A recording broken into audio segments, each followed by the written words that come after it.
Hey guys, this is Coach Lowe. We are going to talk a little Chapter 3, Section 4, Equations of Lines, which will make some students in second hour super happy because they were spouting off equations of lines when we were talking about slope in 3.3. So, equations of lines. To write an equation of a line, you need a couple of things. You need slope and y-intercept, or you need point and slope. If you're given 2 points, we know we can find the slope. We did that in 3.3. So we can write the equation of the line just given a few things. So let's talk about two forms of lines that we could write. So slope-intercept form.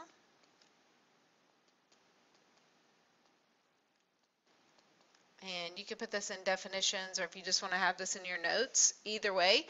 But slope-intercept form of a line is y equals mx plus b, where m is, what is m? Yeah, m is the slope, and b is what? Absolutely, b is the y-intercept. Good job, guys. So that is where the line crosses the y-axis. So you have a starting point, and my starting point will be 0, whatever b is, and then I have a slope, which will be rise over run, so I can find the next point. So depending on what the top number is and the bottom number, I'm either going to go up or down, left or right, from 0b, so from the y-intercept. All right, the second form that we're going to talk about is point-slope form. And this form is used when you have slope and a point that is not the y-intercept.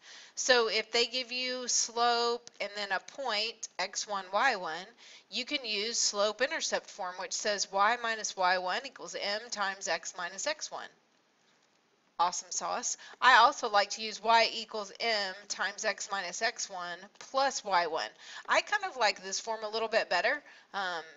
We looked at it last year in Algebra 1. I kind of like this form a tad bit better because, did I just say tad bit? What?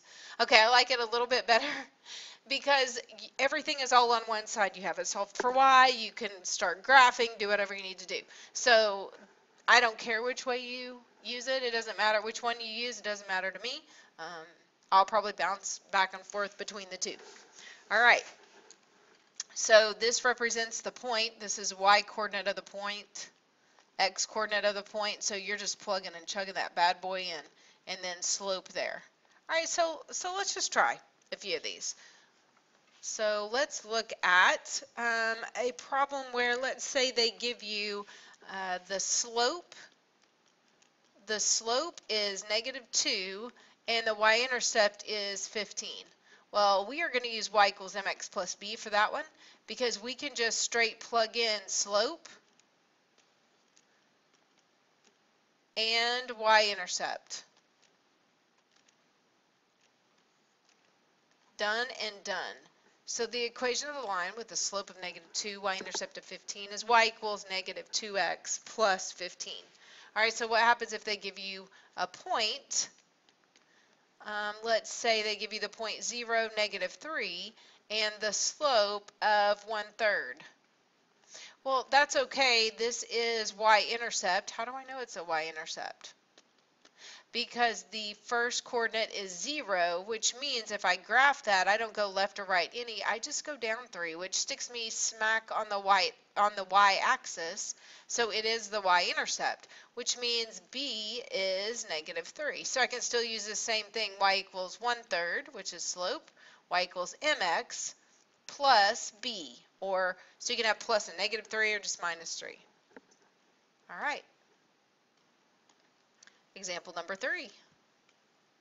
What happens if they give you a slope and then a point that is not on the line, or not on the y-axis? So some random point. So I'm going to use y minus y1 equals m times x minus x1. Or if you would like to join me, I'm going to go ahead and add y1 to both sides, and I'm going to use this little point slope bad boy right here. Slope goes right there. X coordinate goes right there. Y coordinate goes right there. I'll go ahead and put y1 on that one. All right, so y equals -7 times x minus 1 plus 9. Bam. All right, almost finished. I'm going to go ahead and push this through, little distributive property action, and then I'll clean up my mess. So y equals -7x plus 7 plus 9. I can put those two bad boys together. Y equals -7x plus 16. So pushing the -7 through, -7 times x is -7x, -7 multiplied by -1, +7. So we are through with that. Slope, y-intercept, can graph, do lots of things. All right, what happens if they give us 2 points? All right, so let's say they give us the points -12, -6, and 8, 9. All right, so we need y equals m times x minus x1 plus y1. We need slope. We have a point. We can use either one of those points, but let's find slope. Well, from 3, 3, we know change in y over change in x. So let's go ahead and rock that out. y2 minus y1, get the arrows going, people. 9 minus -6 over x2 minus x1, 8 minus -12. Notice I have two negatives here, so that becomes 9 plus 6, which is 15, and 8 plus 12, which is 20. So dividing by 5 on top and bottom, I get 3/4. There's my slope. All right, so y equals 3/4.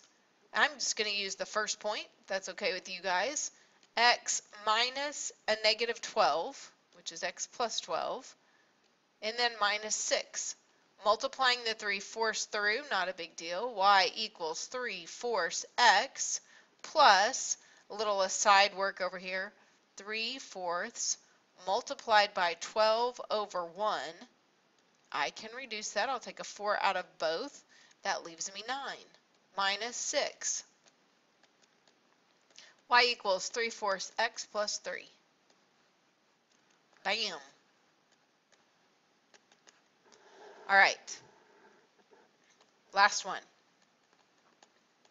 What if they ask you to kind of mix what we did in 3-3 with what we're doing now? So I want the equation of the line that passes through -7, -4, and is perpendicular to y equals 1/2 x plus 9. Ooh la la. Perpendicular. Perpendicular lines have opposite reciprocal slope. The slope of this line is 1/2. Perpendicular line, slope of the line that's perpendicular would be opposite sign, so it's negative. Flip the slope 2. All right, so I will use the point -7, -4, and the slope is -2.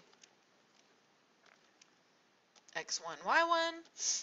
So y minus y1 equals m times x minus x1. Look what I did. I stuck those on the same side, didn't I? Now you're going to see why I usually don't do that. So y plus 4 equals -4x minus 28 when I push this guy through. Now look, I have to subtract 4 from both sides. If I just set it up at the beginning, we don't have to do that. All right, so I'm going to go over here to the side and do it like I normally do. Y equals -4 times x minus x1 plus y1. So y equals -4 times x minus -7 minus 4. So y equals, change that to a plus, -4x minus 28 minus 4. So y equals -4x minus 32. Yeah.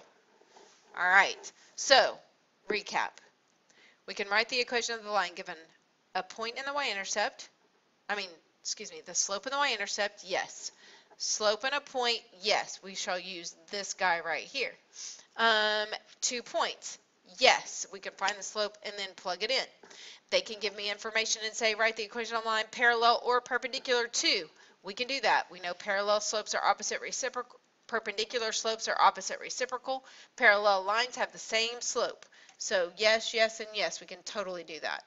All right, guys, that's it for writing equations of lines. I'll see you soon. This is Coach Lowe, and I'm out.